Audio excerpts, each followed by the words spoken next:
Bonjour mes chers abonnés, bonjour les fidèles des 5 trophées. Merci beaucoup, comme je le dis toujours, je ne cesserai jamais de vous dire merci, de vous avoir abonné sur la chaîne 5 trophées. Et je dis merci et soyez le bienvenu, les nouveaux abonnés du 5 trophées.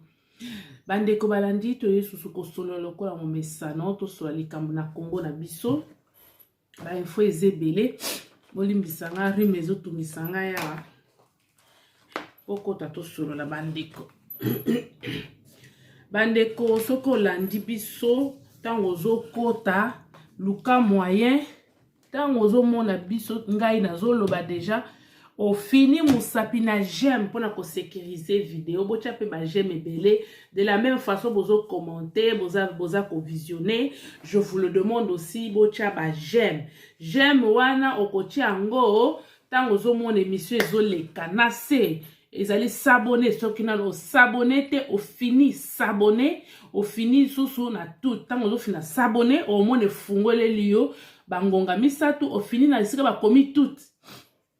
Dès qu'on s'abonne, à chaque fois naza en ligne, au bando komona ngai au lieu ozela na partager. Pour ceux qui se sont déjà abonnés, mes chers abonnés, je vous le demande encore, bon partage à kabe émission na biso na ba Facebook, bon partage à kabe émission na ba Instagram, et na ba TikTok beaucoup kata ba extrait au partager pour baninga mususu ba accéder na information. Car ndene na lobaka 5 trophées à la quoi parole d'évangile, donc de bouche à l'oreille, nous avançons. Merci beaucoup à vous tous, les abonnés des 5 trophées encore.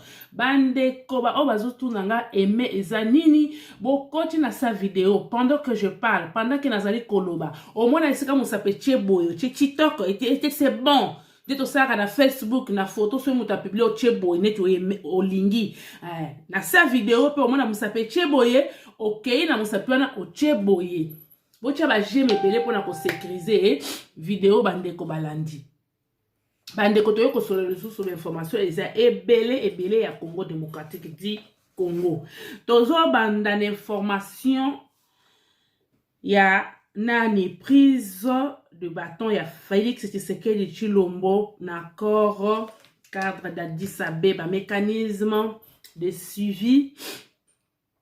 Félix Tshisekedi le 24, c'est jeudi 24 février 2022. Le Félix Tshisekedi a pris la présidence du mécanisme régional de suivi des accords d'Addis Abeba. Et cette ouverture s'est faite au Congo, précisément dans la capitale du Congo qui est Kinshasa. Bande kotozo lobela lisusu likambu ya Jean-Marc Kabund. Bande kobakoye kotuna lisusu makambo yozwaka wapi botika Kabund. Kabundi a divorcé na Félix Tshisekedi ou bien na Union Sacrée. Nous allons en parler dans cette émission. Nous allons encore parler de Moïse Katumbi qui change de position tout le temps. Caméléon, je ne sais pas. Nous allons parler de Moïse Katumbi. Nous allons parler de Martin Fayulu qui à chaque fois l'amnésie le rend... Oh, que Dieu me pardonne, j'arrête de dire ridicule, mais pardonne-moi. L'amnésique, je ne voulais pas employer ces termes. Ben, Makambo Fayulu, je ne sais pas. Nous en avons beaucoup à parler. Bande Kobalandi, Félix Tshisekedi a eu sommet, a eu présidence, il y a sommet. Na sommet, oh, et Salami, na capitale, na biso, il y a Congo démocratique, il y a République démocratique du Congo. Sommet, ou la 10e sommet, et Salami, na Kinshasa. Président Félix Tshisekedi a eu présidence wana, il y a mécanisme régional de suivi des accords d'Addis Abeba. Ouverture na ngondenge selemi na Kinshasa na ngotiko lobela bino. Na suki na wana bandeko balandi na expliquer bino ezali nini. Mécanisme et salama avant Félix Tshisekedi comme président de la République. Nous tous, nous savons, tous basaï kolobela. Accord Addis Abeba, accord Addis Abeba. Est-ce que accord oyo ezalaki respecté? Non. Bato ba signa accord oyo. Il y a Addis Abeba ba signa on a hypocrisie. Pour preuve de puis basala accord oyo. Est-ce que basala suivi nango? Non. 18 ans au pouvoir, basala suivi nango te. Et après le pouvoir, ils deviennent des donneurs de leçons. Ah mon Dieu. Bande Kobalandi. Est-ce que basignaki accord oyo na sincérité? Non. Parce que la guerre a persisté. Na est ya république presque 22 ans. Nos frères et sœurs, nos mamans, na nini na est ya Congo, guerre est persistée. Et banani bazali ko alimenter guerre wana, ce sont les gens oyo basignaki accord et Addis Abeba. C'est pour cela moi je dis que accord oyo et signement qui na hypocrisie et non la sincérité. Et voilà pourquoi ils étaient capables ya ko ça la suivi, ya ko mettre fin à guerre na Congo démocratique. Tozo ko vivre guerre, bazali ko boma, bazali ko violer. Tozo solo. Bokota. Nangotangela bino nanu, qu'est-ce qui a été le but? Il y a suivi un mécanisme régional de suivi des accords d'Addis Abeba. Après, nous allons développer. Bande Kobalandi. Le point clé même, il y a accord Oyo, et qui la paix et la stabilité na nini na Congo. Mais ils n'ont jamais respecté. Cet accord a été violé parce qu'il n'y a eu jamais suivi. Il y a un mécanisme et accord wana. Hypocrisie totale et le Congo subit de violence. Bande Kobalandi, le 10e sommet du mécanisme de suivi des accords Addis Abeba a débuté à Kinshasa ce 24 février 2022 à la Cité de l'Union africaine en présence de 7 chefs d'État de la sous-région. Sont présents dans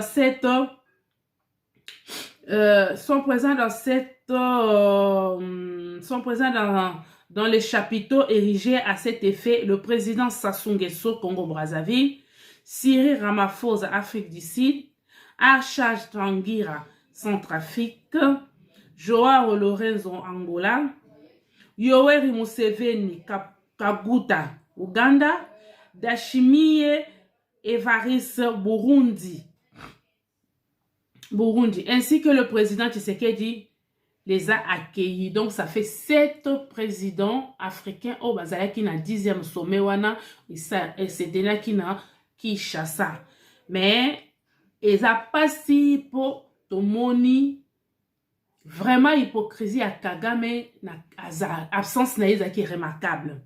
Oh, c'est notre voisin naturel. C'est notre voisin. Oh, biso ba Congolais to lobaka yende muto abomaka biso na est mais batu bandimaka te et yemoko pe andimaka te. Mais pourquoi était? Nous allons en parler.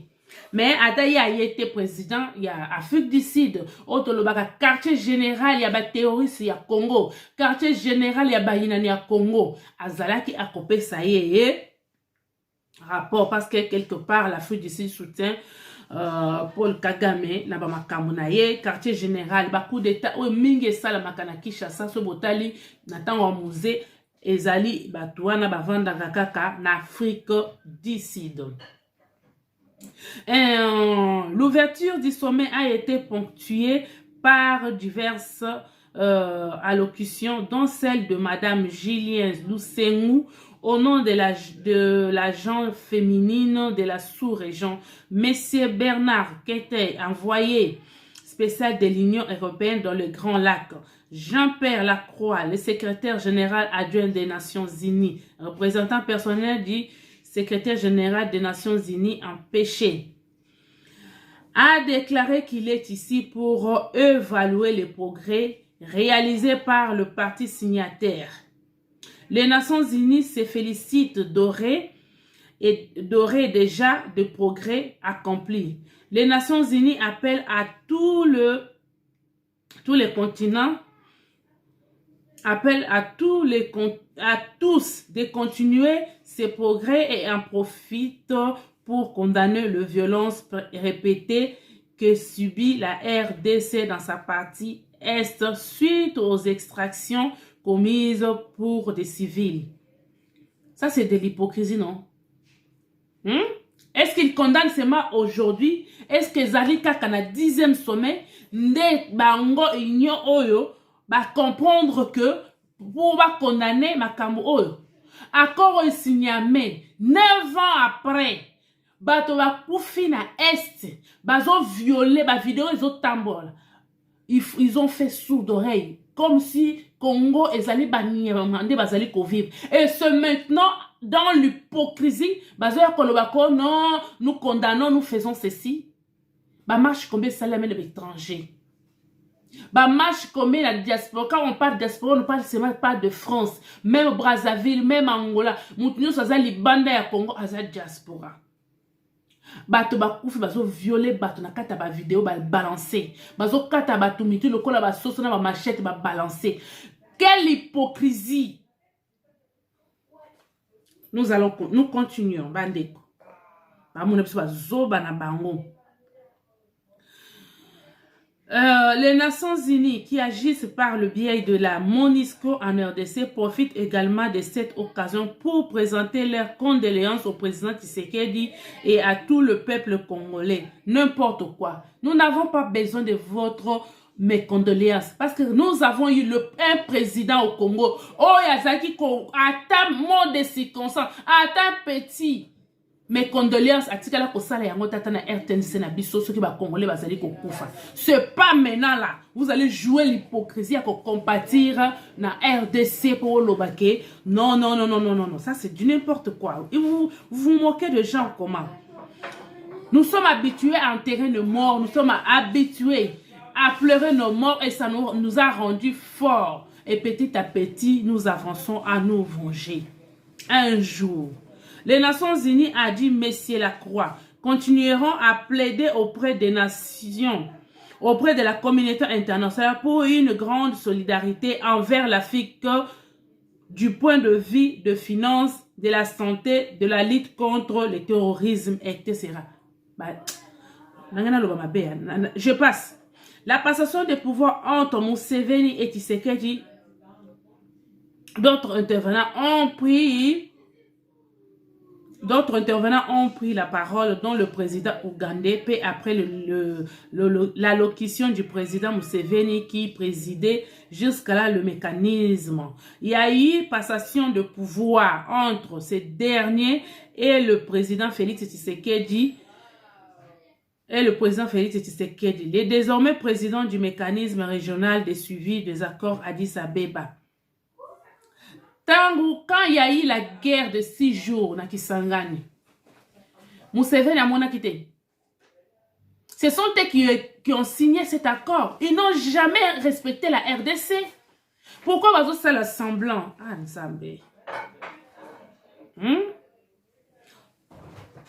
Le chef de l'État ougandais a à cette occasion remis à son successeur les instruments juridiques du pouvoir, dont un signataire contenant le dossier de cette structure et un marteau.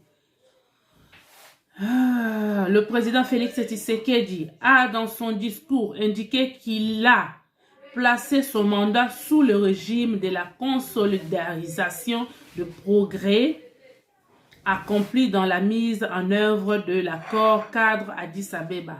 Il a félicité le président Museveni pour le leadership imprimé durant sa mandature à la tête de cet organe, avant de saluer l'accompagnement des Nations Unies à travers son envoyé spécial pour la région des Grands Lacs.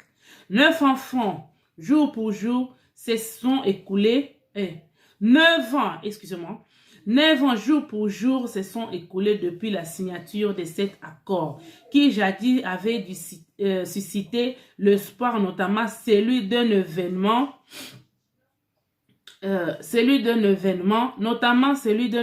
d'une nouvelle ère dans la région, à savoir celle d'une paix, d'un développement durable transcendé et matérialisé grâce à une série d'engagements auxquels ont souscrit les parties prenantes, que sont les signataires de cet accord, a dit chef de l'État.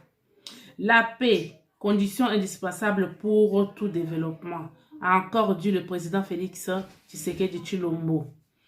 doit découler d'un travail en synergie pour mettre fin au cycle requérant de violences armées et de stabilité rencontrées depuis plus de 2 décennies dans la région des Grands Lacs, en général et à l'est de la RDC en particulier.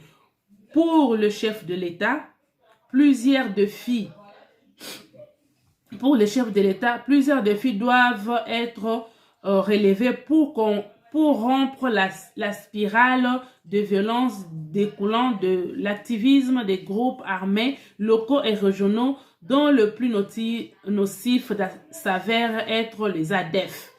Mouvement terroriste islamique qui constitue une sérieuse menace à la sécurité et à la stabilité régionale.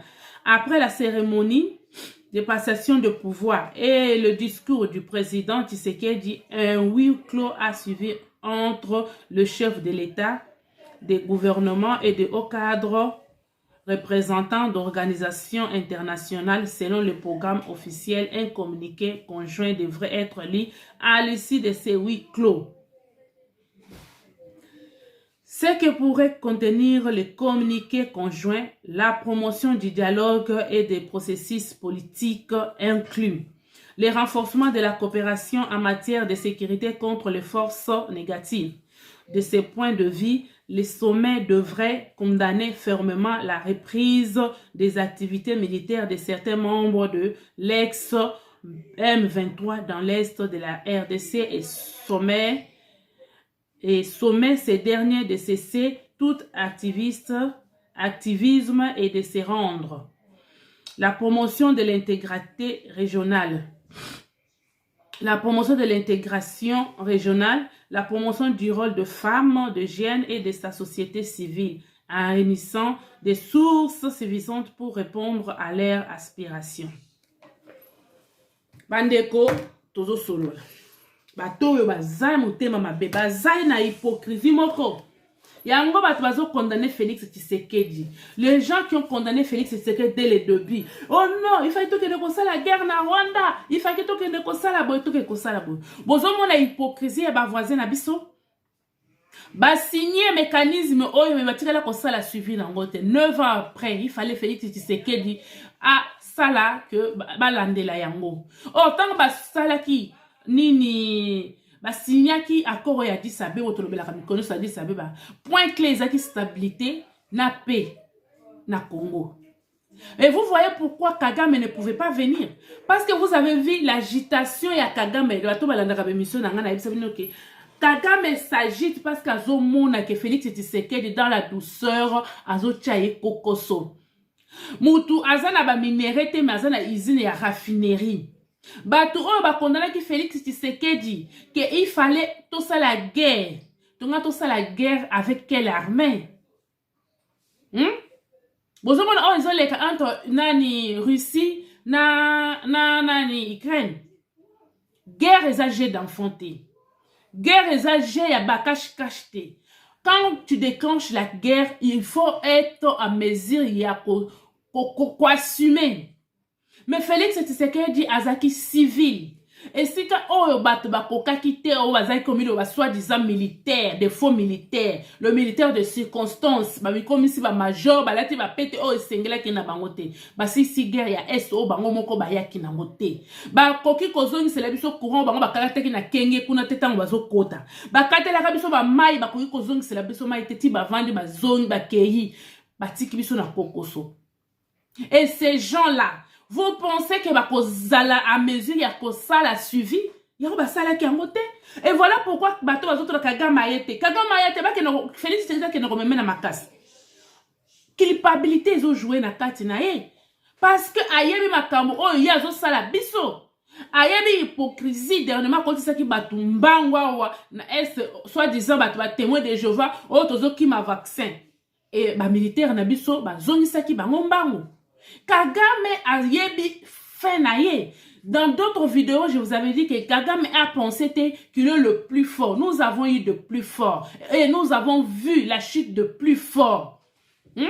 Boyebi histoire à nazisme, ba yebi. Boyebi histoire ya Saddam Hussein. Boyebi histoire ya Kadhafi. Et boyebi histoire ya Mobutu Sese Seko.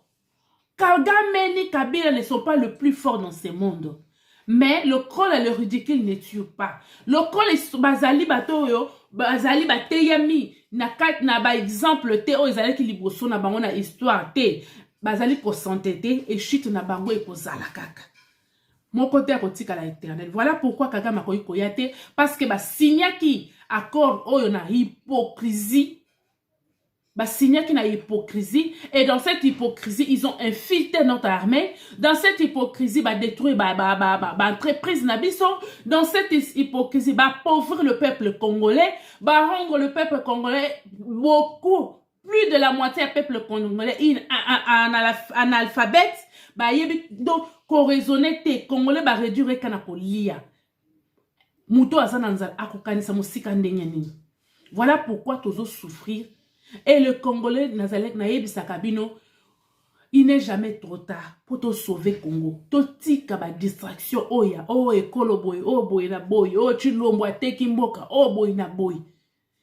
Jeunesse, il faut balamuka, batika, batata, oh bazo yako kosa, bitala mayele na bango, batato ba 60 ba travailler na mubutu, ba yeko travailler na Kabila. Bato ba ko apporta kabiso ate loko moko te soto zona na kaba distraction na bango. Bazali ke musala na bango, ole ba pesa idée ya ko sauver le Congo, bango bazali wana kaka ya ko sala groupe, ba milice pour na ko détruire, ko kene na ba province, ko seme ba kaya boy, biso batu ya boy, biso batu ya tribu boy, pour na ko sala ka ba jeune ba bomana, ba memisa ba jeune ba machette ba arme blanche.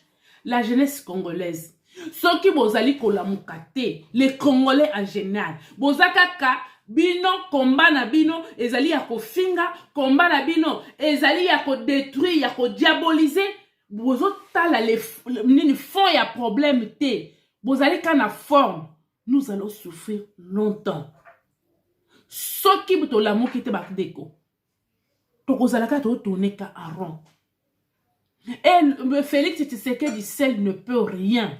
Yemo quand on a un bâton magique, que le chef n'est pas un magicien. Alors les Congolais, bino bozo lingabo comme ça Félix Tshisekedi magicien, azala partout au même moment. Tant Félix Tshisekedi a dit qu'on voyage, vous pensez comment tu nommes ROS, non? Bon, moi, la diplomatie n'est pas du tout fouta. Même si bateau si quand tu as signé cet accord là, à ta Belgique, il y a 330 fournisseurs, à ta base, il y a Écosse-Lanine. Écosse-Lanine, tant qu'on a dit qu'on voyage, tu nommes ROS, pour mon acquis, les fouta en côté. Si quand bateau babandi koya, avant de si koyo, au bateau na baïa. Pour baya ko investir et ko bota mukolo mon côté. Congolais to la muka. Comment nous pouvons soutenir bateau ba rendre biso ba faire fléchir les Congo? Bateau on dit to sali ko beta na maboko to solo ba zonga na pouvoir. Il faut être ridicule. Pourquoi nous voyons que la ridicule n'a point oyo bande? Na yebisa bino bande ko balandi. Que na sala chaîne oyo pona ko beta na muto maboko te. Na sala chaîne oyo poto pesa na mayele. Dans la chaîne pour la colamusa les Congolais. Réfléchissons autrement. Tozo fing, est-ce que tant on l'équipe na vidéo, au fing tu n'as monté aussi ici. Aïe, c'est la solution les années. Tant on l'équipe na vidéo, au fing quand on se soutient au soukoli au tande au kaosi. Yem ça et apporter nini na katia Congo. Or il y a les choses qu'on simba. Et il y a les choses autres comme ça là. Ce que nous pouvons faire, ensemble nous pouvons. Ensemble nous sommes forts. Oui. Félix Tshisekedi seul ne peut pas. Ato linga kete, mais pour l'amour du Congo. Ba idée, nous pouvons soutenir ces idées. Tala batata oya basa pembeni na ye. Akobimisa mbongo basa la projet bo ba meli.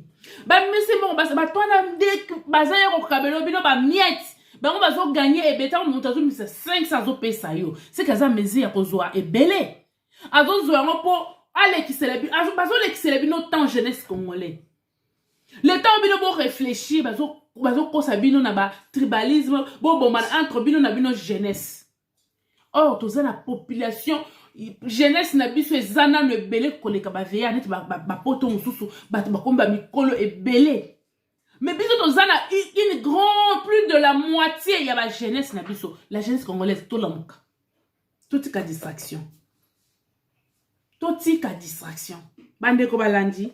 Nde oyo esalamaki balande la sikoyo pona pesta ni stabilité ya Congo, paix durable na Congo, des bits ya sommet oyo. Ndenge zalaki pour ba suivre. Bakor ya dit Abeba wana ba signaki yango sommet 10e sommet et salami na Kinshasa. Et moi je vous pose la question. Tant Félix azali ko kende na ba sommet na ba pays mususu bo pese Chilombo Airways. Si quand on ba président mususu bazo ya siko na Congo, ba peuple na bango wana, bazo finga pe ba président na bango ndebi no mozali ko finga Félix Tshisekedi Airways. Omoni ba cesse na biso. Tout changer façon de faire les choses. Tout changer façon de faire la politique. Politique est à NT. Politique est ali pour aider Congo et avancer. Ils ont fingate, ils ont yinana tende to longa bande. Au contraire tant aux yinana, ba yinani bazo profiter. Ils en profitent. Tant la neti guerre ya esto, ba utiliser kaka bande ko na biso. Qui ont détruit la société inabiso et koufi. Est-ce que les étrangers continuent à l'entreprise? Non, ils ont utilisé que des Congolais lâches. Ils ont utilisé que des Congolais faibles et méchants. On se dit que na Kenya yokotonga villa na Congo. Mais bango biso to longa na bambongo na biso to kotonga na pays étranger to longa to tonga na Congo. Au moins iska basse na biso. Bande ko balandi. Tochana maboko, tola muka. Tozolo bela likambu mususu awawa, likambu ya Jean-Marc Kabundi. Jean-Marc Kabundi abimi akei na Grande-Bretagne pour na ko se faire soigner. Azali kozela abima pour signer divorce na union sacrée. Jean-Marc Kabundi a se déconnecté na groupe WhatsApp ya union sacrée. Abandi ba tweet na ye, mais il n'est pas sorti de l'auberge. Jean-Marc Kabundi procès ozela ya loi laba ya ba minéré. Ba vidéo mususu na otai ko sala tant avant ba radio Jean-Marc Kabundi ba tuna inga ba makambo zo wapi. Na la kisa kibino na société oyo zo traité. Si Félix Tshisekedi azalaki susuna Jean-Marc Kabundi te ezali par rapport ya ba société chinois oyo Félix Tshisekedi a longoli yaki ko signer contrat na bango azo travailler na bango. Donc Félix Tshisekedi a monné que Jean-Marc Kabundi a trahir ye. Nde omona ki bazaki susuna ne Jean-Marc Kabundi avait compris. Na yebisa kibino ke cache la démission de Jean-Marc Kabundi. Quel rapport, botanga la vidéo, quel rapport il y a entre le problème et la garde républicaine et la démission? Ils ont caché quelque chose. Après, je vous avais dit tout. Mais nous allons en parler un peu. Jean-Marc Kabundi, na loi là-bas, a sali makambo mususu, ezali malamute, na koche la vidéo à l'appui. Jean-Marc Kabundi, à sali société wana zo futa bempoté. Selon des personnes interrogées durant l'enquête, le premier vice-président de l'Assemblée nationale, Jean-Marc Kabundi, serait le parrain de la propriété des 43 dépôts miniers qui travaillaient sans agrément et sans payer le frais de redevance dû au trésor public. En résumé, le rapport date de 2019, des 43 dépôts de stockage de minerais qui ont travaillé sur la route Kakanda à 120 km de Kolwezi pour cette année seulement, au titre d'agrément et de redevance, l'ensemble de dépôts. L'ensemble de ces dépôts,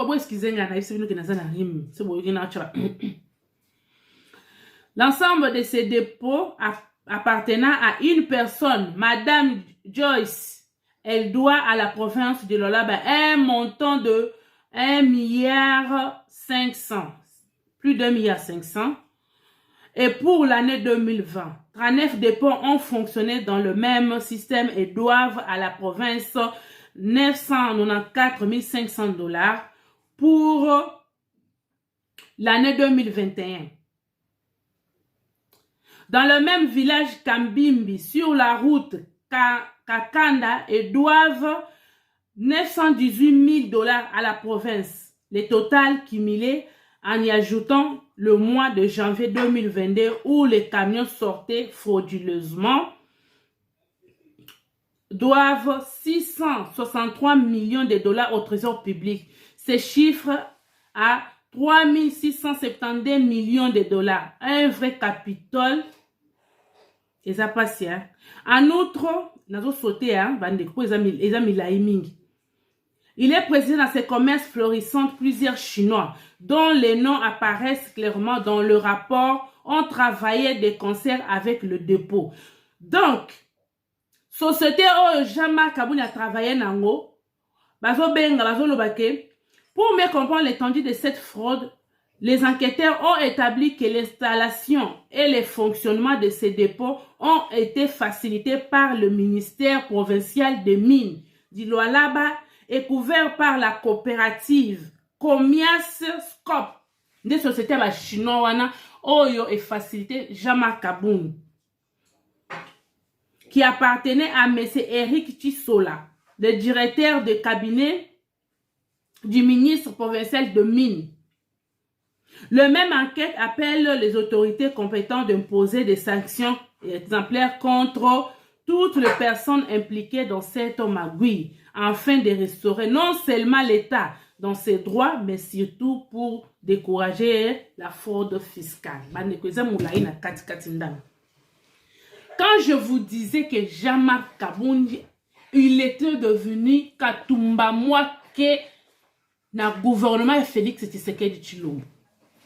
Et voilà pourquoi Komaki Kosala Makamonanko, Komake Félix Tshisekedi respect et procès ezozela et bokoya kolobali susu oh.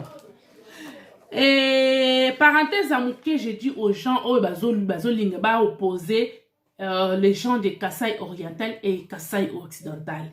Ça veut dire Mbujima et Kananga. Il faut savoir que les dipota et les bêtises, les consorts et les vols est individuel pour les Kasaïens. Quand tu commets un acte contre la nation, ezaya yomoko.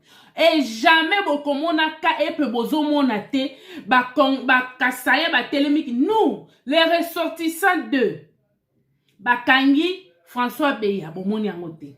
Boyoki makambo Jama Kabundi ana Félix Tshisekedi bomoni bangote. Bakangi Jakindala boyoki te. Donc le bêtise et le vol est ali bakasaye te. Quand tu voles, tu dois assumer. Ils en étaient ma province mususu. Bon mais la comportement na bino ya mabe ya ko couvrir ba miyib au nom de province. Biloko wana bokomona ka yangote.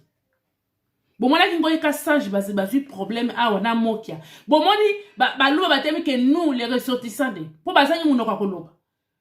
Pour bazangi batoko soutenir bango, comme vous, alors, il faut arrêter avec vos conneries là, dans vos provinces là. Laissez les Kassaïens gérer leurs problèmes. Ils sont comme ça, les Kassaïens, ils sont tétis na ndenge na bango, mais na likambo ya mouyib, oyibi et tali bango to poko la bango buzoba, nous les ressortissants. Comme si, tant ba yiba kala ba pesa rabino nous ba ressortissants. Bande Kobalandi, nous allons parler de Martin Fayulu. Eh, Nzambe, Martin Oyo, yena shol na mbongo, balukela ngaka ba problème. Martin Fayulu, alingi kimiate. Fayulu alingi kimiate. Mais avant de parler de Fayulu, Bande Kobalandi, nous allons parler. La RDC récupère plus de 3 milliards de dollars de ses actifs détenus par Dan Dentler. Némi Oyoki, à l'époque de Bino, Dentlero, l'homme fort. Et Lelo, na 3 ans, Félix Tshisekedi Tshilombo, Toyo Koyoba Dan Dentler, et Lelo Oyo, va récupérer actifs, Bande Kobalandi, pour les gens qui ne comprennent pas les actifs, c'est quoi? Ils ont une partie. Il y a Bozui, il y a Oyo Gentler Azalaki Nango, Oyo Azali ko utiliser pour na koyi babiso, ba minéré, et la RDC va signer accord pour récupérer, la RDC récupère plus de 3 milliards de dollars de ses actifs détenus par Gentler, Dan Gentler. Donc, va signer accord, wana Gentler, ba longole dans mon pouvoir, wana. Malembe, toko longole nyons. Martin Fayulu, il y a des dirigeants qui se nourrissent de la faiblesse et de l'instabilité de la RDC. L'ONU doit courageusement prendre ses responsabilités, suit d'ici la lettre de Lamuka au secrétaire général de l'ONU. Fayoul! Ah, Nzambe, Fayoul, bande, kotana koloba lisusu awa, bolobio, bozo manqué président élu de Facebook, des réseaux sociaux au respect. Fayoul, tu as attendu que Félix Tshisekedi assis sa mandat na ye, na Union africaine pour que nous funda ye. Olobake, il y a des dirigeants qui se nourrissent de la faiblesse et de l'instabilité de la RDC. Fayoul, yo géré, yo ozaki na kati ya gérance à 18 ans. Ozo ba poste ya Koidro, ozala député de mbala na mbala. Obima, otikala ko promulguer ata loi moko te protégeant les Congolais. Fayoul, osala nyonso wana osala no eloko moko te. Lelo oyo ndo ozali komona ke il faut oni azala courageux pona azwa responsabilité si dessus. Fayoul ozoluka ba problème pona ni ndongo vandi kime mikolo do tiko kimi olingi te. Fayoul, sorry. Yoka soni. Mais c'est toi les députés, combien de fois aux députés? Combien de fois tu as député? Et le bon abakina combien de fois tu as semaine? Est-ce que yo combien de fois tu as député? Au promulga loi nini protégeant le peuple congolais. Aujourd'hui à Kambon, yon nous a droit qu'on lit à Mbon. Bah Fayoulou. Soyez tu dois apprendre à être sérieux. Comment tu acquises Fachi? Ah Fayoulou a qui au fond de nani? Fayoulou, il faut apprendre à être sérieux. Ce qu'on a amnésique. Ce qu'on a inconscient, ce qu'on a pétage, donc on a Némi Moulani. Pétage à Némi Moulani, et ça y est, qu'il y a un bloc, on a coûté dans 4 livres à 300 autres. Némi a gaspillé, Némi n'a pas un petit côté 1 mois. Pour nous obéir la rime, nous obéir ça, Némi. Ceux qui vont faire pétage et ça, ils vont dans Moutou, ils vont dans les réseaux sociaux. Némi a vendu dans les pétages et saliers, Némi a gaspillé ba papier pour na comme ba connerie devoir de mémoire connerie et quand ici biso to pété biso to so message n'a pas so bon sala ki biso to so message ki nango to pétara tous to péta que liboso beto yo comme 18 ans ils belé to message ki to messani bon message biso na pas to pétara te bino sikolo ko bozaki na major bozo pété ba câble Fayoul yo zone ba ke Félix Tshisekedi azana Kabila mais yo na Kabila bosali bloc patriotique on a benga bloc diabolique bosali marche wati marche VIP o bosali na Kabila na ba Kabila ba na emi bosimbani boy Kabila oboyi ko yepo boye ko loba lelo ke ozaki na bango te hein bloc diabolique obino bosalaki contre le peuple congolais et ceux qui wapi même langage et ça se voit même dans les réseaux sociaux, dans les émissions de réseaux salama. FCC défend Lamuka et Lamuka défend FCC. Et ça ne yo mutu ozalina bato Kabila et non Félix Tshisekedi Tshilombo. Félix azana Félix Tshisekedi Tshilombo te pour preuve maman Olive a créé Félix et Ernionso. C'est Félix Tshisekedi azaki de connivence avec Kabila. Mais le moment où il a créé Tchakate, en tout cas, il a théâtre, il a créé Félix Tshisekedi Tshilombo. Il a une école à Kabila silence. Hein? Oh, bon, moi, mon mémaki, a bundakata soit nagate. Tant que les Congolais, ils ont commis le sous, mon mémaki, comment soit nagate, ils ont commis le kangabango le sous. Vous avez commis ce slogan. Il y a un problème. Théâtre, il a créé Félix Tshisekedi. Jeunesse, c'est sacrifié par les gens de 18 ans. Ce n'est pas Félix Tshisekedi qui vous a sacrifié. 18 ans, ma saline. Fayoul. Ah, Jésus-Christ. Natikio. Natikio Fayoul. Natikio. Normalement, on a un pétage. On a un pétage, ma casse. Bande Kobalandi. Moussousou. Nani. Katumbi. Katumbi, le col à Monique. A Monique, ma camounez aussi, ma te ba moïno zangi bazali. Basali ba discours eza contre ye ministre des affaires étrangères asali contre ye ayaki na consultation a kokite ya Kimi Butu azongi Katumbi change de langage. Katumbi a comme sous ce n'est pas les élections qui changent les pays, il faut qu'on s'alaboye. Mais tu filmes gouverneur pendant 12 ans ya Katanga. Katumbi osala nini? Leçon yozo lingo pesa biso sikoyo. Yonde ozali pécheur du sang. On était la pêche. Au quoi qu'on l'a qui ça va congolais ba sala. Mais tu l'as fait ya yomoko. On détruisa homme d'affaires ya Katanga au profit na yo. O boto la biloko bato Katumbi. Lelo Katumbi ozo biso biso ke boy. Bon, nani aloba ke likambo ya campagne. Tant ozo ke de ba partout. Ozo ba ke le changement c'est l'ensemble. Les changements c'est l'ensemble. Yo mdoko bana campagne avant. Katumbi tu go bani campagne. Quand on va changer sous maloba, il y a un la muka oh, bah ça na problème le quoi la faillu là. Faillu la contaminer bien na nini mabaluka tambo pour na nini boza mabaluka. Hein? Tantôt avec machine à voler, tantôt je ne serai pas candidat avec machine à voler, tantôt vérité des îles avec machine à voler. Si qu'on Katumbi tantôt campagne présidentielle, maintenant Katumbi a comme les sous oh élection échange à Katebo nabo. Ah Nzambe. Congolais, moi, ce que je peux vous dire, totika distraction les Congolais. Ça nous sert à rien et ça nous amène à rien. Bah, jeunesse, il y a un pays où ceci va avoir conscience.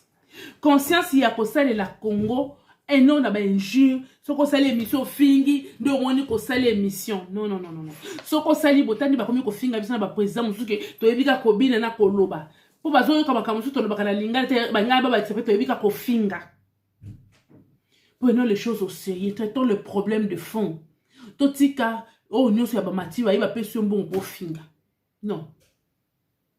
Bande ko balandi eza pasi pona lelo to suki awa ri mezo salanga mutu zo soa kabondi makambo alwa là je vous mets la vidéo bokomona et to travailler pour na Congo.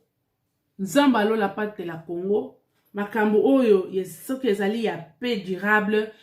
Oh Félix Tshisekedi azo sala. Ezali te kakosilisa nyonso mais ezali continuité de l'état ba oba koya sima na yepe ba continuer. Soki bata 18 ba tongela ka biso ba école, soki ba tongela ki biso ba nzela, soki ba relia ki ba province, soki ba sala ki unité wana. Mais Félix Tshisekedi ngasa ko ba makambo susu. Mais à zéro, et ces gens-là ont le courage de parler, de dire n'importe quoi. C'est ridicule et regrettable comme Moutou. Azali ko comprendre te que mabe na ye nezo komi sabiso lelo oyo. Il a fallu 3 ans Félix Tshisekedi Tshilombo pour tout le monde peut comprendre méchanceté nango. Na bango. Mais si nous les Congolais, tous allons comprendre te. Tous allons kabato na bazonga sous na pouvoir. Et ça koloka.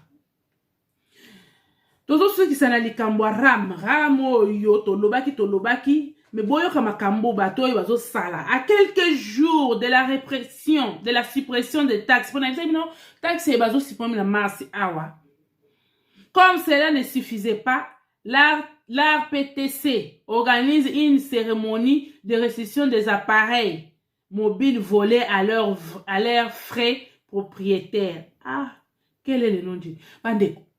Est-ce qu'on lui va voir la gagne? Bazo ya ko ça la restitution. Si qu'on entend bazo sa restitution. Si qu'on plainte ya voleur wana, to bokangi voleur to bokangi ete. Eza kani to ça va détournement. Bakanga ba to ba détourner mais to ka ba détourner. Mais batana bakanga bango te. Batana bazongi saka mbongo te. Ya détournement. De makambo oyo bataramu bazo sala biso. To suki a rapona lelo bandeko balandi. Nzamba lola batela bino to mona ni mbala sima so nzamba pesi so soupe manabo moyi na pesi merci mingi na babone nyonso ya 5 trophées na pesi merci mingi les amis de WhatsApp de 5 trophées na pesi merci mingi na bana nanga so bomona ka générique o esala maka montage mutasala ka yango ezali jeune fille nanga de 17 ans na pesi ye ba bisu nzamba lola batela to mona ni mbala sima bye.